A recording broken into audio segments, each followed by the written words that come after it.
본문의 말씀을 중심으로 위로의 아들이라는 제목의 하나님의 말씀을 전하겠습니다. 우리가 오늘 사실 32절부터 37절까지 다 보아야 하는데 제가 오늘 36절과 37절만 읽었어요. 32절부터 우리가 볼 때 본문은 이제 32절은 이렇게 시작하죠. 믿는 무리가 한 마음과 한 뜻이 되어 모든 물건을 서로 통용하고 자기 재물을 조금이라도 자기의 것이라 하는 이가 하나도 없더라. 여러분 이거는 좀 들어본 것 같지 않습니까? 우리가 2장 42절 후반부에 우리가 2장을 다룰 때 이 비슷한 내용을 다뤘죠. 앞서 우리는 사도행전 2장 42절 이하에서 이와 비슷한 공동체, 교회 공동체의 모습을 살펴봤습니다. 기억나나요? 네. 오순절 성령 강림 사건 이후 부활의 예수님을 전하는 그 사람들 한 명 한 명을 통해서 복음을 받아들이는 사람들이 나타났고, 복음을 받아들이고 그 안에 믿음, 그러니까 믿는 자들, 그러니까 믿음이 발생하기 시작했다라는 겁니다. 그렇게 믿는 자들, 복음을 받아들이고 믿는 자들을 통해서 그렇게 교회가 이 땅 가운데 탄생하게 되었죠. 우리는 지금 계속 사도행전을 보면서 이 교회의 탄생과 그 교회가 어떤 일들, 어떤 기능들을 하고 있는지를 계속 보고 있습니다. 당시에 초대교회 지도자였던 베드로의 설교 2번으로 예루살렘 교회가 형성됐는데, 예루살렘 교회는 8,000명이라는 어마어마한, 그러니까 설교 2번에 8,000명이라는 어마어마한 사람들이 함께 모여서 신앙생활을 하는 그러한 공동체가 되었다라는 사실이죠. 그래서 사도행전 2장 후반부에 존재하게 된 교회가 그 2장부터 어떤 일을 행했는지를 보여주고, 오늘 본문은 그와 비슷한 내용에서 그와 비슷한 내용을 가지고 교회가 어떤 존재로 이 세상 가운데 이제 또한 존재하면서 기능하는가, 그것을 우리가 한번 살펴보려고 합니다. 첫 번째는 뭐죠? 우리가 너무나 잘 아는 대로 바로 서로의 물건을 나누는, 즉 물질로서 서로에게 헌신하는 삶을 그들은 살았다라는 거죠. 34절에 보니까 이런 내용이 있어요. 그 중에 가난한 사람이 없다. 교회 안에 가난한 사람이 없다라고 말할 정도로 뭡니까? 서로 자신의 물질을 내어놓고 누구 앞에요? 35절에 보니까 사도들의 발 앞에 놨다는 거죠. 그러니까 이 사람들이 사도들의 발 앞에 자기의 물질을 가지고 올 때, 물건들, 뭐 통용하는 물건들이나 그런 물질, 그러니까 뭐 쉽게 그냥 돈이라고 합시다, 그죠? 돈이 제일 편하겠죠. 돈을 가지고 왔다고 해요. 그러면 그 돈을 가지고 온 것 자체가 어떤 성격인가, 이게? 내가 이만큼 뭐 금액을 냈으니까 내 지분을 요구하는 겁니까? 사도들의 발 앞에 뒀다는 것은 결코 그렇지 않습니다. 그것을 내어놓았다. 내 개인이 뭐 땅을 팔았든지 밭을 팔았든지 해서 가지고 형성된 그 돈을 사도들을 발 앞에 가지고 왔다는 것은, 여러분 그 내용 자체만으로 볼 때 자기네 개인의 어떤 이거 필요에 써달라, 그러니까 자기의 어떤 개인적인 지분을 요구했다라는 것은 아니라는 거죠. 철저하게 어떻게 해요? 교회, 당시에 형성된 교회가 공공의 목적을 가지고 사용하는 곳에 쓰여지는 것에 대한 분명한, 사도들에 대한 뭐가 있었던 거죠? 분명한 믿음이 있었다라는 사실이죠. 그런데 사도들은 그것에 맞게, 그 믿음에 맞게 이 형성된 교회 안에 가난한 사람이 없다라고 고백할 정도로, 이 성경을 기록한 누가의 말처럼 그 중에 가난한 사람이 없다라고 고백할 정도로 이런 공공의 목적에 맞게 잘 사용했다라는 사실을 우리는 알 수 있죠. 물건을 나눈다, 서로의 물질을 나눈다, 우리의 소유를 나눈다라는 것은 분명한 생산과 분배가 정확하게 맞아 들어가는, 서로를 위한 헌신하는 삶이 있었다라는 사실이, 우리는 오늘 본문을 다시 한번 강조하는, 누가가 다시 한번 이것을 강조하는 것에 우리는 초점을 맞추어야 합니다. 사실 뭐 물질을 내어놓는 거 쉽지 않은 것 같아요. 저도 오늘 여기 우리 밑에 선교팀이 있어가지고 지난주 제가 못 갔잖아요. 정말 오늘 만났는데 눈빛들이 다 안 좋더라고. 안 올 거야? 약간 이런 눈빛으로. 안 올 거예요? 약간 이런 눈빛을 보길래 제가 오늘도 되게 영적 부담을 안고 갔어요. 그래서 이제 저도 작은 이제 뭐 제가 할 수 있는 조그마한 물질 이렇게 헌신하고, 우리 청년들이 참 고생을 많이 하고 있더라고요. 우리 청년들밖에 없었어요. 제가 갔을 때. 물론 이제 뭐 집사님도 계시고 했지만 우리 청년들이 뭐 커피도 하고 계란도 이렇게 나눠주면서 기도 편지도 막 나눠주면서 그렇게 단기 선교를 준비하고 있는 모습이 참 저는 너무 아름답고 이제 이렇게 조금씩 내신 헌신하신 이런 물질들이 잘 모여서 어떻게 해요? 탄자니아 단기 선교라는 이 공공의 목적에 맞게 잘 사용되기를 간절히 바라는 마음으로 기도하는 마음으로 왔어요. 우리의 헌신들을 통해서 우리의 몸을 드리고 우리의 작은 물질이지만 그것들이 모였을 때 바로 하나님이 기뻐하시는 이 공공의 목적을 향한 하나님이 이 교회를 통해 하시고자 하시는 분명한 공공의 목적을 이루어간다는 사실을 우리는 기억해야 합니다. 그러니까 우리가 작지만 이런 일들에 뭐 1,000원도 좋고 뭐 5,000원도 좋고 10,000원도 좋고 그렇게 우리 각자가 이 일의 귀함을 알고 헌신할 수 있는 저와 여러분이 되었으면 좋겠습니다. 왜요? 오늘 성경을 보니까 그렇게 모여진 작은 우리의 헌신들을 통해서 뭡니까? 이번에 우리가 탄자니아를 얘기한다면 14명이 이런 교회 헌신과 또 도움을 가지고 여러 가지 주보에도 이제 나와 있지만 여러 가지 품목들을 가지고 그런 단기 선교 현장 가운데 나아가게 되더라라는 사실입니다. 물질의 헌신, 시간의 헌신, 우리의 삶을 드리는 헌신을 통해 교회는 세워져 간다는 사실을 우리는 기억했으면 좋겠습니다.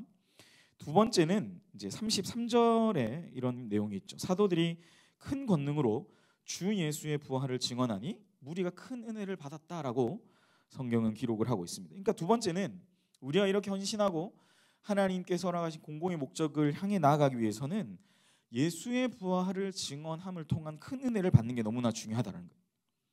이건 사실 제가 사도행전을 설교하면서 아주 반복적으로 얘기 많이 했습니다. 예수의 부활을 증거하는. 왜죠? 베드로의 설교, 두 번의 설교 가운데 핵심이 뭐였어요? 예수의 부활이었어요. 그 예수가 죽으시고 다시 사시고 승천하시고 다시 재림해서 이 땅 가운데 오신다라는 이 네 가지 함의, 그게 뭐예요? 주 예수의 부활이라는 사실이죠. 근데 이 주 예수의 부활이 교회적인 차원에서 전해질 때 어땠습니까? 그 무리가 큰 은혜를 받았다라는 사실이죠. 사랑하는 여러분, 예수의 부활이 여러분의 가슴을 뛰게 합니까? 이건 대답하세요. 제발요. 예수의 부활이 예수께서 나를 위해 죽으시고 다시 사시고 부활하시고 그 다음에 그분이 승천하시고 우리의 거처를 마련하게 승천하셨고 다시 우리를 데리러 오신다라는 이 재림의 신앙, 이 예수의 죽으심과 부활이 여러분의 가슴을 진정으로 뛰게 하세요? 단기 선교를 나가는 팀, 또 우리가 12월 원래 다음 주에 하려다가 한 주 늦춰진 12월 15일에 우리가 대학가 전도를 나가려고 준비하는데 여러분이 뭐 우리가 준비한 물건들도 가지고 나가지만 어떤 마음으로 그들에게 다가가시는 거죠? 여러분, 저희들은 이 마음으로 나가요. 사도들이 큰 권능으로 예수의 부활을 증언할 때 무리가 큰 은혜를 받았다. 우리가 전도하는 대상, 우리가 복음을 전하는 대상에게 바로 이 예수의 부활, 우리가 커피 하나 단순히 나눠주는 거고 준비해간 쿠키를 나눠주고 물티슈를 다 같이 섞어서 우리가 나눠주는 거지만 그거 단순히 물건 전달하는 거 아니죠. 이번에 단기 선교도 보니까 품목들이 되게 많아요. 짜장 가루 하나 생각나요. 짜파게티인 줄 알고 제가 짜장 가루 뭐 그걸 비롯한 여러 가지 물건들을 준비해 간다라는 거예요. 왜 준비해 갈까요? 앞에 보니까 우리 집사님의 아이 1호, 2호가 공을 막 차고 있더라고요. 선교 가도 공 찰 것 같아요. 축구공도 들고 가고 선교지 있는 아이들 그렇게 섬기러 가는 겁니다. 여러분, 그거 왜 우리가 들고 가죠? 그렇게 무리하고 엄청나게 뭐 세금도 좀 물 수도 있고 하는 그런 부담을 비행시간 27시간 거의 30시간 가까이 그런 헌신을 하면서 우리가 왜 그곳 가운데 나아갑니까? 믿는 우리의 유일한 은혜의 통로는 바로 예수의 부활이에요. 우리가 전하는 내용이 바로 그겁니다. 그 예수의 부활이 내 가슴을 뛰게 하는 거고 그 가슴 뛰는 예수의 부활을 전할 때 무슨 일이 일어납니까? 이 큰 은혜를 받는 놀라운 하나님의 성령의 역사가 나타난다는 사실이에요. 여러분, 이건 제가 무수히 몇 번 이상 반복한 내용이죠. 일관적으로 예수의 제자였던 12명의 사도와 그 당시에 마가의 다락방이라 불려졌던 그 다락방에 있었던 120명의 문도, 그 무리들은 바로 이 예수의 부활을 증언하는 증인들이었다는 사실이죠. 그분이 나의 죄를 대신해 돌아가셨다는 사실, 나는 아무런 공로가 없고 바로 그분의 대속의 죽음을 믿는 그 믿음으로 영원한 하나님의 나라를 소유했다는 사실, 우리가 늘 공동체 고백을 하잖아요. 하나님 나라 이 땅에 제자가 되고 공동체를 이루어 뭡니까? 세상을 변화시키자라는 그런 구호 속에는 바로 이 예수의 부활과 그 하나님 나라를 소유했다는 사실이 담지되어 있다는 사실이죠. 여러분 능력자입니다. 런닝맨의 김종국만 능력자가 아니라 여러분은 그 하나님 나라, 그 거대한 정말 유니버셜한 전 우주적인, 왜 또 웃어요? 왜? 런닝맨 얘기가 너무 좋아? 내 이런 얘기 할까? 저 되게 이런 얘기 좋아하고 잘하는데. 여러분 하나님 나라, 그 왕성하신 하나님 나라가 여러분 각 개인에게 다 존재하고 있다라는 사실에서 여러분은 능력자죠. 이것이 사실 초대교회 이 사람들의 가슴을 뛰게 했어요. 심장을 뛰게 했고, 그들로 하여금 다시 복음을 전하게 했고, 그들로 하여금 지난주에 보았듯이 뭐예요? 박해와 손해의 상황 가운데 있더라도 믿음의 삶을 살아가는, 그걸 고집스럽게 고집하며 살아가는 뭐였어요? 네 말이 맞냐 내 말이 맞냐, 하나님 말씀이 맞냐 너희 말이 맞냐, 그게 뭐가 옳은지 판단하라 그랬잖아요. 지난주 기억나요? 설교 제목 뭐였습니까? 옳은가 판단하라 했죠. 그거였다는, 그렇게 살 수 있었던 논동력이 뭐라고요? 바로 이 예수의 죽음과 부활, 승천과 재림의 신앙이에요. 바꿔서 여러분, 요즘 여러분의 심장 뭐가 여러분의 가슴을 뛰게 합니까? 예수의 부활인가요? 옆에 있는 남자나 여자 뭐 가슴 뛰진 않겠다. 너무 잘하니까, 그죠? 가슴 뛰는 삶을 살아라. 저의 청년 시절에 제 마음에 가장 와닿았던 구절이에요. 가슴 뛰는 삶을 살아가는 것. 무엇이 내 심장을 뛰게 하는가? 무엇이 나로 하여금 움직이게 만드는가? 그건 바로 내게 주신 이 주님의 말씀, 복음. 뭐죠? 바로 이 부활의 주님. 이 복음이었다는 사실이 너무나 중요하죠. 그래서 여러분 오늘 본문의 세계화는 아주 한 절에 간단하게 나와 있지만, 우리가 이 예수의 부활의 증언을 받은 무리의 큰 은혜를 받았다는 사실, 무리가 큰 은혜를 받았다라는 것, 그것은 바로 나로 하여금 주님이 뛰게 하시는 그 심장을 뛰게 하시는 그 마음을 품고 가슴 뛰는 삶을 살아가는 그러한 삶이라는 사실입니다. 그게 바로 뭐예요? 우리가 예수 믿는 나의 믿음의 고백, 내 신앙의 고백의 또 다른 하나의 증거가 된다는 사실이죠. 여러분은 어떤 가슴 뛰는 삶을 살고 계십니까? 언제 바운스 했는지 기억도 잘 안 나요. 여러분, 주님이 여러분 마음 가운데 역사하셔서 내가 진정으로 원하는 바가 이루어지고, 또한 주님의 위대한 뜻이 이루어지는 바로 나 자신, 여러분 자신과 우리 공동체가 되기를 소원합니다. 2주 전에 새가족과 우리 이지영 간사님도 있었는데 잠시 얘기를 나눌 수 있는데, 제가 물어봤어요. 우리 교회 등록했는데 가장 좋은 게 뭐냐고, 왜 등록하게 됐냐고 물어봤습니다. 대답이 뭐였냐? 찬양이 너무 좋다였어요. 찬양할 때 가슴이 뛴대. 바운스 한다는 거죠. 그럴 수 있어요. 설교를 안 나왔어. 진짜 더 열심히 해야지 했어요. 제가 막 이를 악물었어.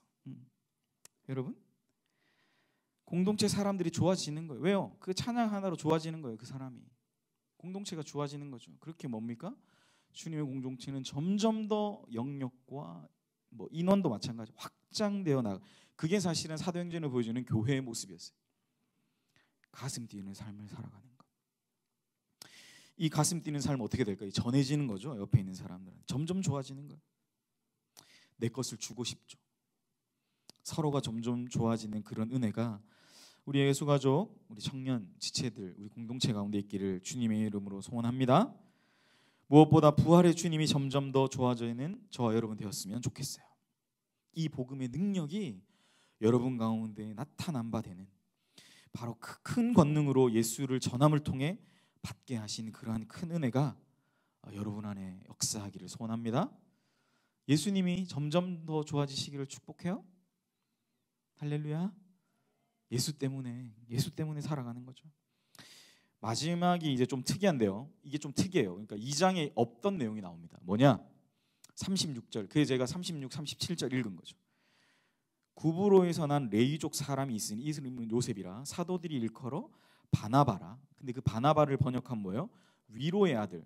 예전에 개역 한글판은 뭐 권위자다 이런 뜻이 있었습니다. 우리가 권위라는 의미가 이제 본문과는 조금 다른 거죠. 이때는 권위자가 누군가를 위로하는 대상 이제 그런 사람이었다라면, 요즘은 권위자라는 말 들으면 여러분 그 사람이 나를 위로해 줄 것 같아요. 나한테 뭘 시킬 것 같아요. 시킬 것 같잖아요. 맞아. 위로가 안 돼. 근데 원래는 이 권위자가 위로하는 사람, 위로자였다라는 사실입니다. 바나바는 권위자이면서 동시에 위로의 아들이다라는 뜻이에요. 근데 그가 뭐가 있었어요? 밭이 있는데 그것을 팔아서 그 값을 가지고 어떻게 해요? 공공의 목적을 위해 그 사도들의 발 앞에 두었다라는 사실이죠. 특이한 것은 2장과 다르게 특이한 건 바나바라는 한 사람을 소개한다라는 거예요. 바나바. 그 사람은 요셉이라는 원래 본명이 있는데 사도들이 별명처럼 부르는 이름이 바로 바나바. 뭐요? 권위자요, 위로의 아들이라는 뜻입니다. 이 사람은 구브로라는 섬에 있어요. 구브로는 이제 여러분 나중에 제가 사진 한번 보여드리면 좋은데 이 팔레스틴 지역의 지중해에 보면 하나의 큰 섬인데 거기가 지금은 키프로스, 뭐 사이프러스라는 구브로라는 섬, 그쪽 사람이라는 거죠. 거기에 있는 뭐요? 레위족. 여러분 레위족 뭐 하는 사람입니까? 그렇죠. 뭐 찬양도 하고 또 성막 기물, 그죠? 이런 성막 만들었죠. 그 기둥, 천막 이런 것들 이렇게 짊어지고 다니는 사람. 또 뭐요? 법궤 이렇게 막 들고 다니는 사람. 이게 통틀어서 우리가 레위족이라고 말하는 거예요. 그러니까 바나바는 이렇게 좀 특별하게 드려진 제사장 그리고 그 레위족의 가문이었다라는 사실이에요. 본토 사람도 아니고 어떻게 보면 이게 뭐 혈통을 중요하게 여기는 유대인 사회에서는 이 사람은 조금 외인이라고 할 수 있는 사람일 수 있어요. 유대인이지만 그런데 이 사람이 어떻게 해요? 이 초기 기독교에서 그러니까 초기 기독교 역사에 원래 유대인이었던 사람이 뭐예요?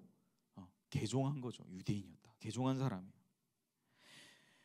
초기의 기독교의 개종에서 자기의 소유지를 팔아서 그 값을 예루살렘의 사도들에게 바쳐서 가난한 사람이 없도록 구제를 위한 이 자금으로 바치게 됐다는 사실이죠. 이 바나바는 훗날의 기독교 박해자였던 누구죠? 사울. 나중에 이 사울이 누가 돼요? 바울이 되죠. 네.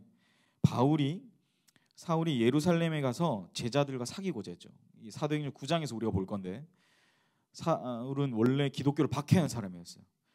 제사장의 공문을 받아서 예수 믿는 사람을 잡아다가 어떻게 해요? 유대인 법정에 넘기려고 하는 사람이었습니다. 아니면 로마의 법정에 고소하려고. 왜요? 기독교인들은 자기들의 신이 황제라고 얘기하지 않고 누구라고 얘기합니까? 하나님 얘기하고 예수님 얘기하는 거예요. 이 사람들은 로마의 법에 따르면 이단자인 거죠. 이단자. 그런 사울, 그 사울이 완전 개종해서 이제 예루살렘에 와서 예수를 만났다라고 그가 제자들과 사귀고자 그러니까 교제를 나누고자 할 때 다 두려워하고 그 사울이 제자됨을 예수의 제자됨을 아무도 믿지 않았습니다. 그런데 그때 이 바나바가 이 사울을 데리고 와서 사도들에게 그가 그 다메섹 도상에서 예수를 어떻게 만났는지 주께서 그에게 어떤 말씀을 하셨는지 예수의 이름으로 담대히 그가 어떤 일을 하고 있는지를 그가 이제 설명해주고 예루살렘 교회와 나중에는 복음을 같이 전하는 일까지 함께 감당했던 그런 사람이라는 사실이죠. 사울을 변호하고 나중에 사도행전이 지금 제자들 12제자들 중심으로 써져 내려가지만 9장 이후로부터는 누구요? 이방인을 향한 복음 전하는 이방인을 향해서 복음을 전하는 사울이란 한 사람, 이 바울이란 한 사람에게 초점이 맞춰진. 근데 이 바울이 바울되게 한 사람이 바로 누구냐? 이 오늘 우리가 사도행전 4장에서 보는 이 구브로에서 난 레위족인 이 바나바라는 한 사람입니다. 왜 제가 이 바나바를 계속 이렇게 설명할까요? 바나바를 아주 특이하게 앞에 2장에서 볼 때는 교회 전체적인 어떤 이야기를 하다가 갑자기 4장부터는 한 사람을 언급하기 시작한 한 사람. 이제 각 사람이 교회 공동체에 섬겨지는 교회 공동체를 섬기는 한 사람 한 사람이 얼마나 중요한가를 오늘 본문은 증거하고 있다라는 사실이죠. 바꿔 말하면 오늘날 이 연희교회 예수가족 공동체에 서 있는 여러분 한 명 한 명, 여러분 한 사람 한 사람이 너무나 중요하다라는 그 사실을 저는 오늘 이 36절과 37절 말씀을 통해 여러분들에게 전달해 드리고 싶은 거죠. 여러분 한 사람이 너무 중요하다.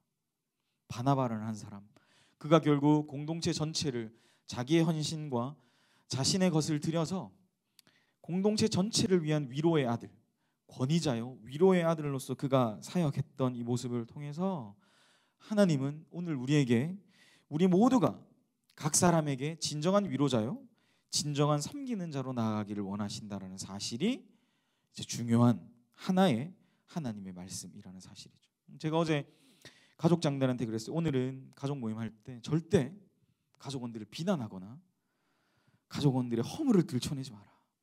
제가 특별하게 부탁을 드렸어요. 가족장들 대답해 보세요. 어디 계시죠? 제가 그랬나요? 안 그랬나요? 꼭 서로를 세워주고. 가족장 아무도 안 보이네 진짜. 여기 있네. 남준 모세오경 형제. 제가 그랬습니까? 안 그랬습니까? 본인이 크게 얘기해야죠. 맞죠? 할렐루야. 오늘은 절대 가족 모임에서 누군가를 비난하거나, 여러분 우리가 위로자가 되어줘야 합니다.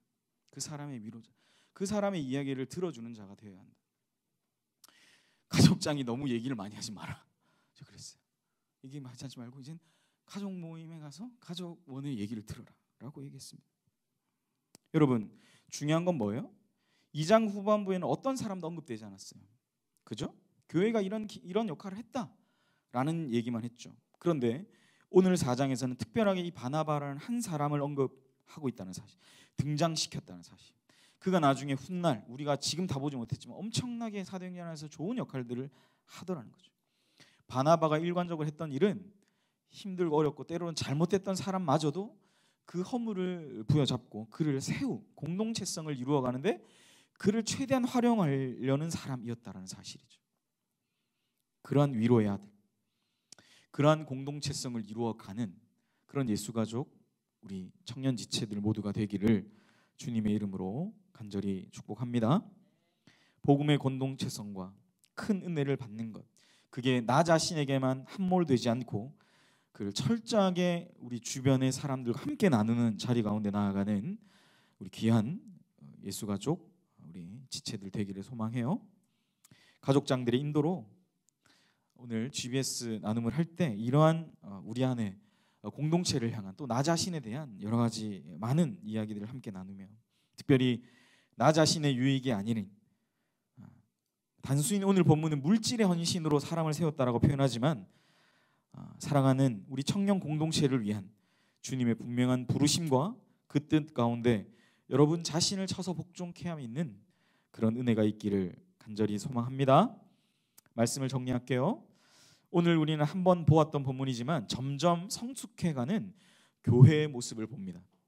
교회가 더 영광스러워진 것, 교회의 존재와 그 기능이 점점 더 세밀하게 더 나아지는 것을 우리가 보았는데, 여러분 무엇을 통해 이것이 가능하다라고 오늘 얘기했습니까?